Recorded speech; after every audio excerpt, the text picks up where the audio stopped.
Ao ser direcionado para realizar seu ministério em determinada cidade, Antônio enfrentou grandes barreiras para poder levar a mensagem de Deus lá. Havia uma grande variedade de preconceitos, inicialmente que foram quebrados após esse irmão receber de Deus o maravilhoso e verdadeiro dom de línguas estrangeiras, descrito no livro de Atos capítulo 2, onde todos os que estavam ali ouviram os judeus anunciarem a pregação do evangelho em sua própria língua materna, e que nesse caso foi um caso semelhante ao que ocorreu com o irmão Antônio. Confira o vídeo. Quer ficar por dentro de tudo que acontece no meio gospel? O canal Cristão Ativo te atualiza todos os dias com as notícias. Curta o vídeo, comente, se inscreva no canal e ative o sininho de notificação para não perder nenhuma notícia. Vamos para o vídeo. Primeiro, uma pessoa negra falando alemão e alemão ainda alto, já não era mais aquele aquela pessoa que não tinha nada ao que dar. Desprezível. Né? Eu mesmo fiquei admirado, maravilhado, como eu estava entendendo o que eles falavam. Mesmo sabendo que estavam falando alemão. Mesmo sabendo que eles estavam falando em alemão. Cumprimentei, bom dia! O pessoal não respondeu. Eu dei o benefício da dúvida. Sim. Sei não, talvez não ouviram. Eu cumprimentei novamente. Muito bom dia! Eles simplesmente olharam para mim e não responderam. Eu continuei dando o benefício da dúvida. Fui caminhando, cumprimentando o pessoal. Uhum. Eu lembro que um jovem respondeu a minha saudação, mas com muita indiferença. Nem abriu a boca, só olhou para mim e acenou positivamente assim. E foi quando eu comecei a entender que era o jeito deles. Uhum. Era o jeito deles. Bem diferente do meu, porque eu esperava, né, um brasileiro mais caloroso, mais aberto, né? Mas ali eu tive conhecendo uma cultura um pouco diferente, né? Um pouco diferente da que eu estava acostumado a ver. E isso começou a se tornar uma grande barreira. Quando eu percebi que depois que eles entenderam que eu era estrangeiro, não sou diferente, eu era também estrangeiro, eles começaram a usar a língua alemã como uma barreira. Quando eu chegava num local onde eles estavam reunidos, eu chegava, por exemplo, no no restaurante, porque eu não frequentava bar lá, a menos que fosse para fazer contato, né, para conhecer. No restaurante, eu chegava lá, o grupo que sentava mais perto de mim falava em alemão, resolvia se comunicar em alemão. Mas eu queria me comunicar com eles e o único meio que eu tinha para me comunicar com eles é a língua portuguesa, né? Eles não falavam meu idioma nativo. E eu não podia falar meu idioma nativo com eles. E eu tentava cumprimentar, entrar no ambiente deles, mas ainda assim, eles insistiam, ousavam falar alemão, sem se importar de que eu estava me interessando por eles. Aquilo foi uma grande barreira para mim. Eu ficava muito triste, porque eles faziam aquilo com propósito de não me aceitar. E eles já demonstraram de maneira clara aqui. Tanto que, às vezes eu passava na rua e me deparava com um jovem grande, forte. Quando eu me cruzava com ele, assim, ele percebia que eu estava perto, ele resolvia passar a rua, cruzar a rua do outro lado. Eu sempre dava o benefício da dúvida, mas até quando eu tinha que aceitar que eles não gostavam de pessoa, não se sentiam confortáveis com pessoa estranha, porque eles se sentem muito bem. Eram muitas barreiras, né? Porque veja, além de ser estrangeiro, você fala uma língua com sotaque. Isso. Você é evangélico, né? Você é protestante, você é um pregador adventista, quer dizer, eram muitas barreiras para ser quebradas para que o evangelho alcançasse aquelas pessoas. Mas em algum momento você chegou a desanimar e pensar, acho que não sou para isso aqui, eu preciso voltar para casa, esse local aqui é intransponível. Isso chegou a te ocorrer? Em algum momento eu já cheguei a pensar que aquilo não era para mim. Quando um dia eu fui para uma agência do Banco Bradesco, pela terceira vez, o gerente já me conhecia. Enquanto eu entrava, mesmo com segurança do lado, a senhora que estava sendo atendida olhou para trás, segurou a bolsa dela de um jeito bem apavorado, segurou a bolsa e ela tremia consigo mesma. Foi preciso o gerente dizer para ela: fique tranquila, esse rapaz é um cliente já daqui. Que coisa. Não deu para dar o benefício da dúvida naquele Dessa vez dia. Não deu. Ô, pastor, você foi até ameaçado com uma arma, né? Como é que foi isso? Eu fui para fazer um convite. Aí sim, num bar, né? Num bar. Aí fui num bar. Alguns amigos que tiveram convivendo lá no bar, eu fui para convidá-los, porque o evangelho é para todos. Claro. Não é? Fui para convidá-los. E um dos homens a quem eu cheguei bem perto para convidá-lo, de forma bem educada. O cristão deve ser educado, sim, né? Aí ele disse: sai daqui já, senão eu mato você. Desse jeito. Eu pensei que ele estava só falando de boca para fora. Ele levantou a camisa assim e me mostrou a arma. E o rapaz que estava do lado, ele disse: é verdade, é melhor sair daqui. E eu saí daí. O fato interessante é que o dono do bar se apercebeu da cena e fechou o bar naquela noite e pediu para... Não só ele foi, pediu para todos os clientes dele atenderem ao convite. E foram assistir a pregação? Foram assistir a pregação, a reunião daquela noite. Olha só, hein? Mas esse fato foi bem depois do ponto, do ápice. Que vamos contar. Do ponto que eu quero contar aqui. Devido a essas grandes barreiras, nas minhas meditações, nos meus momentos pessoais com Deus,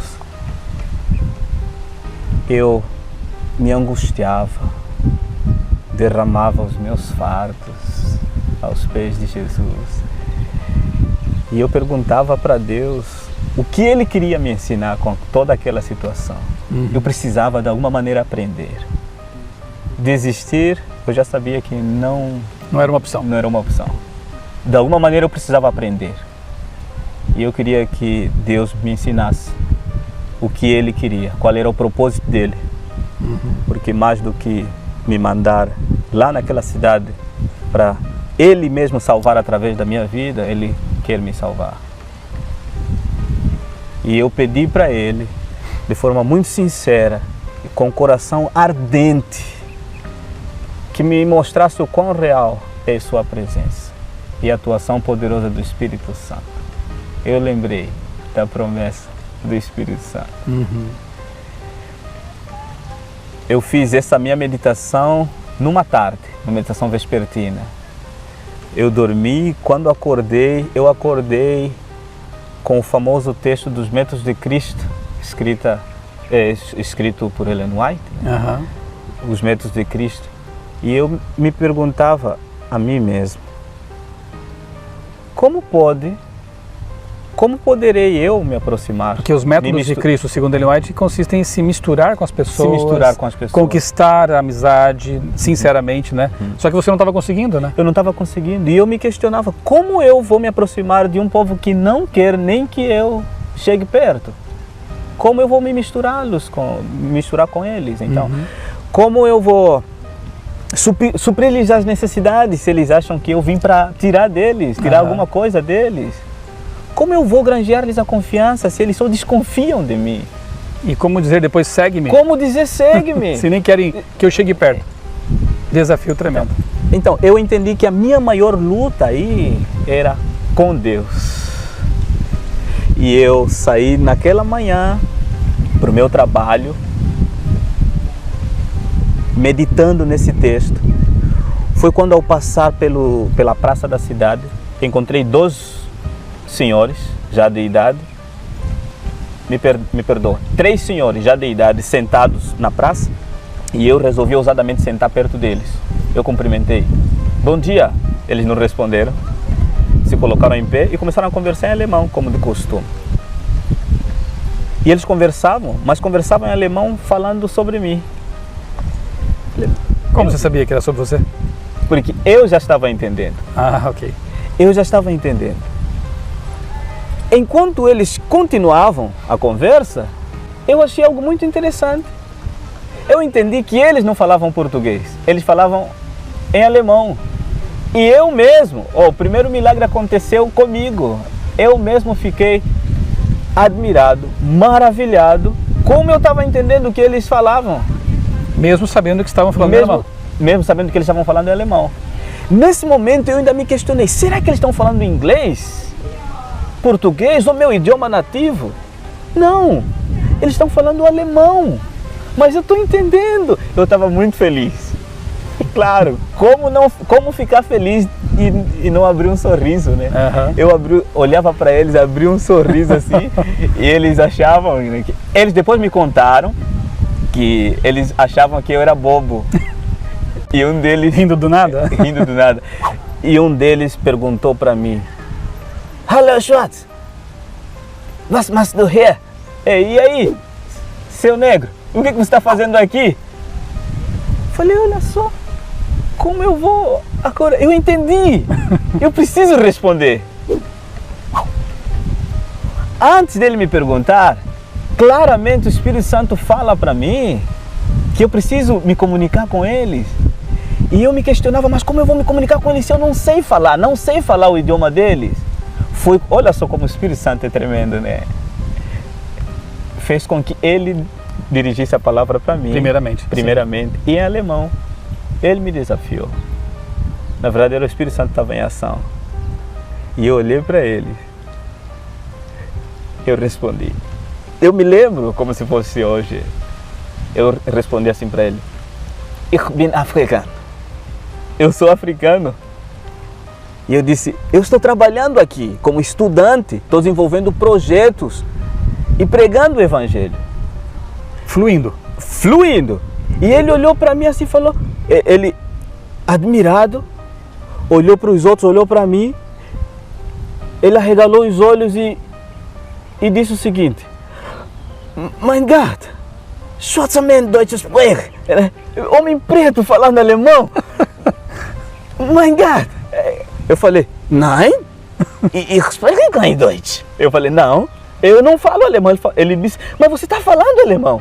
Eu falei, não, eu não falo, eu sou africano. E aí nós conversamos, a nossa conversa durou cerca de 15 minutos. Uhum. Tudo em alemão? Tudo em alemão. O pessoal que passava na rua olhava assim, primeiro, um homem negro falando alemão, negro, jovem, falando alemão. Porque as novas gerações, mesmo lá, não falam mais praticamente alemão? Sim. Né?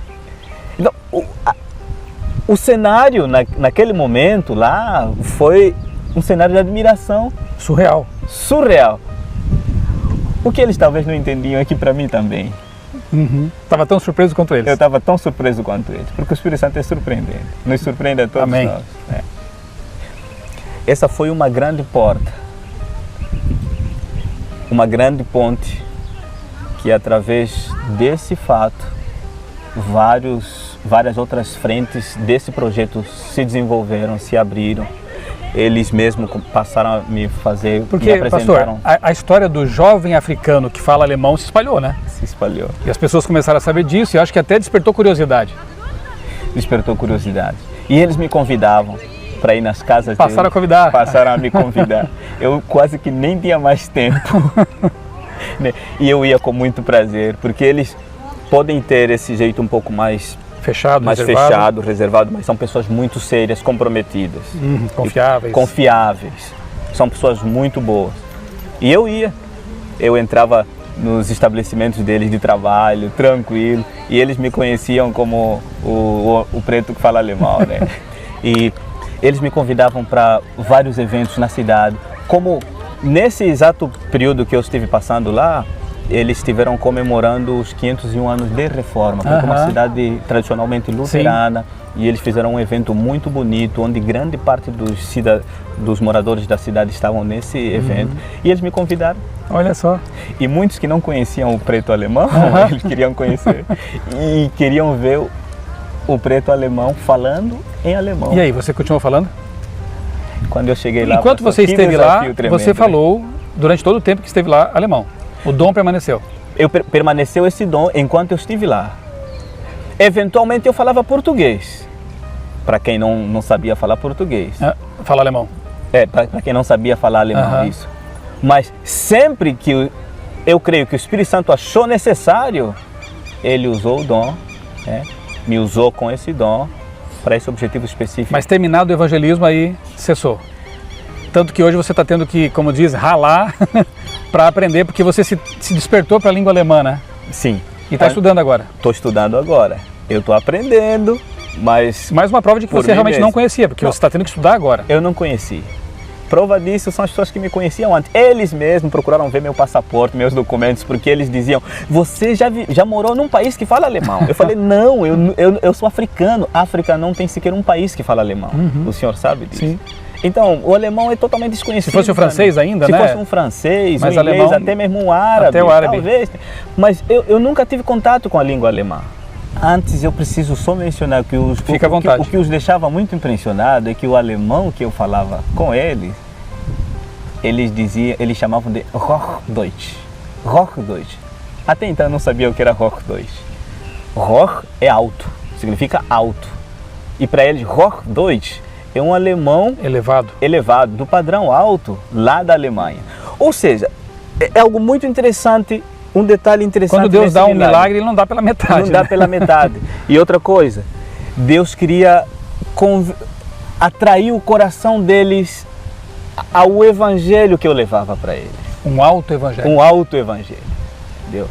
Por isso é que eles viam, primeiro, uma pessoa negra falando alemão. E alemão ainda alto já não era mais aquele aquela pessoa que não tinha nada ao que dar. Desprezível. Desprezível, né? Então, Deus me colocou numa posição... Deus honra seus servos, isso é muito bonito. Deus me colocou numa posição para que eu pudesse transmitir o que eu tinha para transmitir. E depois de todo esse fato, meu grande desafio é continuar na mesma frequência. Ter essa experiência real e pessoal com a pessoa do Espírito Santo. Sim. E eu aprendi, resumidamente, 3 grandes lições. Deus permitiu que eu passasse por tudo isso para quebrantar o meu eu. O orgulho espiritual, eu creio que é um dos grandes, se não o maior empecilho para a atuação do Espírito Santo em nós e por nós. Deus permitiu tudo isso para quebrantar o meu eu, para que de alguma maneira me preparasse para ser usado por Ele. Segundo ponto, Deus fez esse milagre com um propósito específico, pregação do Evangelho. Sim. E sempre que Deus usa o dom de línguas, pregação contexto do evangelismo, né? Terceiro e o último é que Deus sempre que faz um milagre, e Ele revelou isso através da vida de Jesus Cristo, sempre que faz um milagre, Ele está dando um recado. Não quer que foquemos no milagre em si, mas no recado que Ele está dando, né? Jesus, quando curava um paraplégico, dizia: no reino do céu não vai haver mais doença. Quando recitava um morto, dizia: no reino do céu já não vai haver morte. Então, eu entendo que o recado que Deus está dando com este milagre não é para convencer as pessoas que uma pessoa negra falou alemão. E o meu objetivo não é convencer de que eu falei alemão. Não. Deus está dando o recado do seu profundo desejo de derramar o seu Espírito à sua igreja. Queridos, Deus está muito desejoso em derramar o seu Espírito em resposta à oração, a uma posição de humildade nossa. Ele está disposto em derramar esse dom do Espírito Santo com o objetivo da pregação do Evangelho e, acima de tudo, para nos salvar e nos usar como instrumento de salvação dos outros. Nós precisamos estar preparados. A chuva do poder do Espírito Santo já cai, nós temos que nos molhar. Amém. Deus tem pressa, Ele não vai tardar. O meu grande objetivo não é convencer-te de que eu falei alemão. É testemunhar de que o Espírito Santo é competente. O Espírito Santo é competente.